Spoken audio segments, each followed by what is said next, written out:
Bittersweet Diary. Before we start, please don't forget to subscribe and hit the notification bell. Let's now continue. For most of her marriage, Gina considered herself lucky. John wasn't just a good husband. He was the kind of man who made ordinary moments feel special.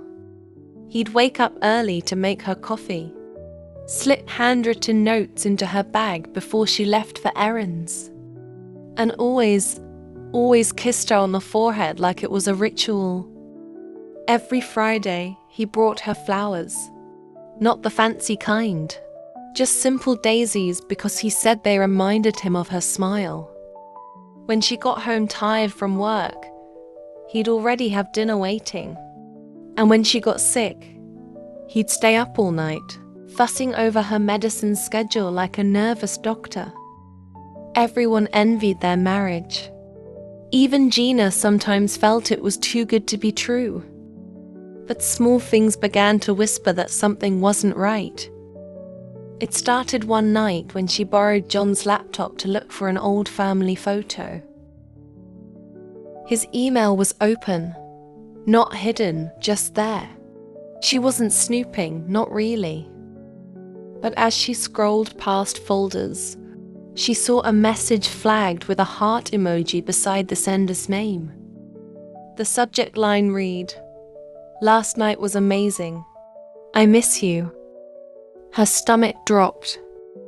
She clicked it before her mind could catch up, only to find it empty. Deleted. Just the title and a blank body. She laughed it off to herself. Tried to reason. Maybe it was an inside joke, a mistake, spam even. John had always been thoughtful, devoted. She trusted him, but trust, once shaken, rattles at the smallest noise. She began to notice how often he stepped outside to take calls, how quickly he silenced his phone when she walked into the room. Still, he was as affectionate as ever, bringing her flowers, planning date nights, holding her hand as they watched movies. That made it worse. Because the more he loved her, the more she wondered why he was trying so hard. One evening, while folding laundry, she found a receipt in his pocket, a jewelry store, a few towns away. A gold necklace. Not her size, not her taste. Her heart thudded painfully. Their anniversary had already passed, and her birthday was months away. When she asked him about it, John smiled that same easy smile she'd fallen in love with. "Oh, that. A gift for Mom. She mentioned wanting a jewelry." His voice was gentle, believable. She nodded, forcing a laugh. Of course. Ha ha ha ha ha ha. But later that night, she checked his mother's photos on social media. No necklace. No post. Nothing new.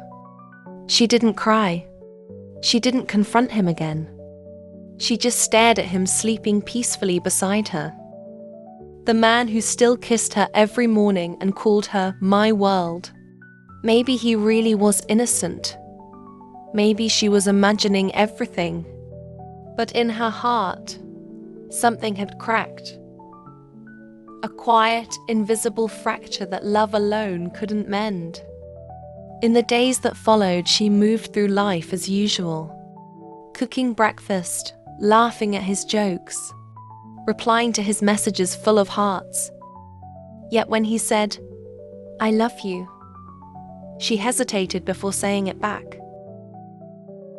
Because even if it was true, even if John still loved her, she wasn't sure he was hers anymore. That kind of uncertainty is a different kind of heartbreak. Not the explosive pain of betrayal, but the slow ache of doubt that never quite leaves.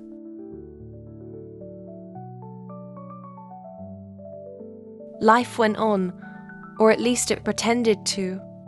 Gina and John still looked like the perfect couple, laughing over dinner, grocery shopping hand in hand, Dot posting anniversary photos.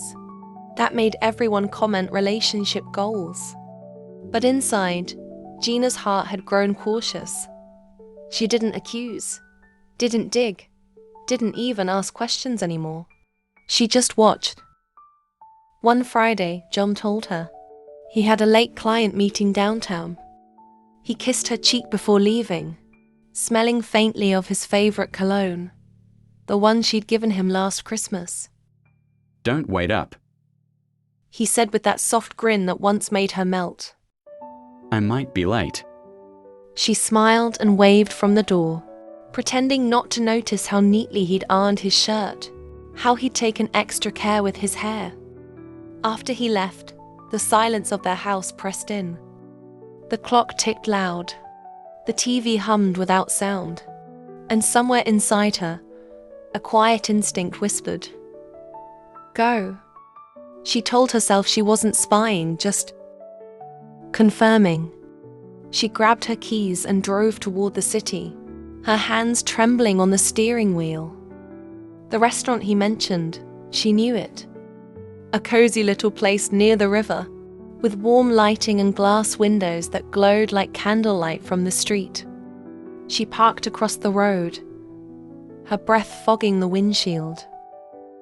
And there he was, John, sitting by the window, smiling that same gentle smile, the one she used to think belonged only to her. Across from him sat a woman, elegant and laughing, her hand resting lightly on his. Gina froze. They looked comfortable, intimate, not like strangers, not like colleagues. She watched as John leaned forward, brushing a strand of hair from the woman's face. The gesture was small, tender, practiced. Then came the moment that shattered her remaining doubt. He kissed her hand, her cheek, eyes soft, lips lingering. It wasn't the kiss itself that broke Gina. It was the familiarity of it. The care. The same kind of love he once showed her. She didn't cry, didn't storm in, didn't take pictures for proof. She just sat there numb, watching the man she loved live a life she no longer recognized. When they left, she waited until they disappeared around the corner, then started her car and drove home in silence. That night, when John returned, he found Gina half asleep on the couch, wrapped in a blanket. He kissed her forehead gently, as if nothing had changed. Meeting went well. He said softly. She smiled faintly. I'm glad. Her voice didn't tremble. Her eyes didn't reveal a thing. When he went to shower, she stared at their wedding photo on the wall, the one where he was holding her like she was his entire world. And for the first time, she didn't feel hurt. She just felt done. The truth had arrived, and it didn't need to be shouted. It was enough that she knew. The next morning, she made breakfast as usual, eggs, toast, and coffee the way he liked it. But this time, as she stirred the coffee, she realized she wasn't doing it for him. She was doing it for closure. She had already decided. She would leave quietly, gracefully, before he ever realized she'd seen him. Because sometimes, the most powerful revenge isn't confrontation. It's walking away with your peace intact, leaving the liar to choke on their own comfort. For days after that night, Gina moved like a ghost through their house. She cooked, laughed when John cracked his usual jokes, kissed him goodbye before work. Everything looked normal, that was the cruel beauty of it. But inside her, something was already gone. She started packing little by little. A book here, a favorite sweater there, small things John wouldn't notice missing. Her plan wasn't fueled by anger. It was clarity. One evening, she asked him casually, When was the last time you were truly happy with me, John? He looked surprised, then smiled softly. Right now. Why? She just nodded. No reason.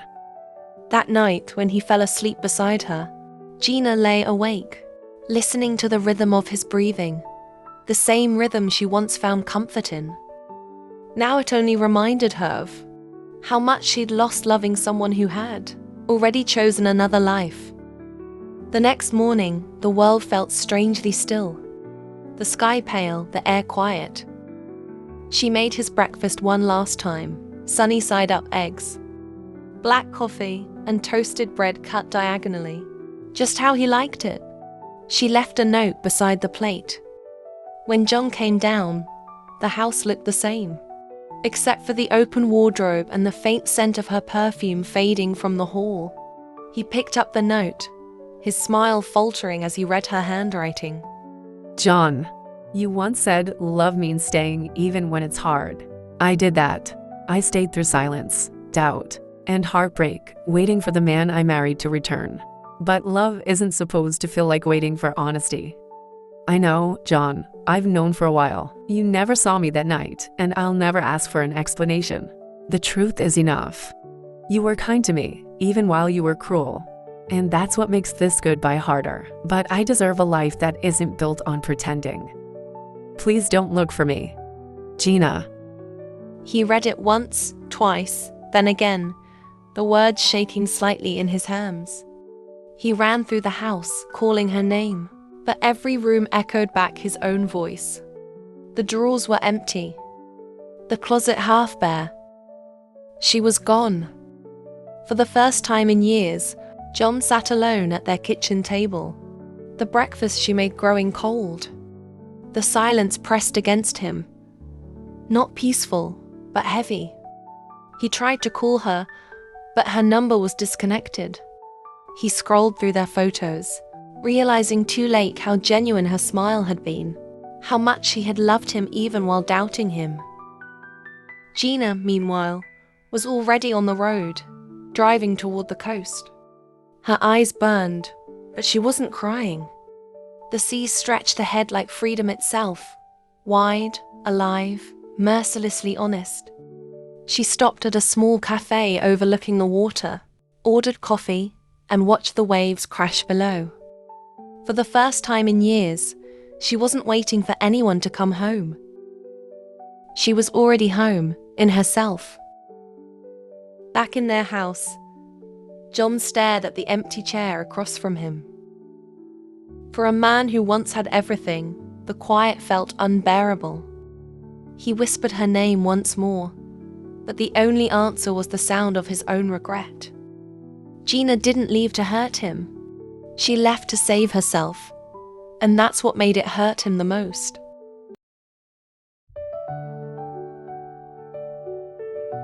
Thanks for watching. Don't forget to subscribe to my channel. See you in our next story.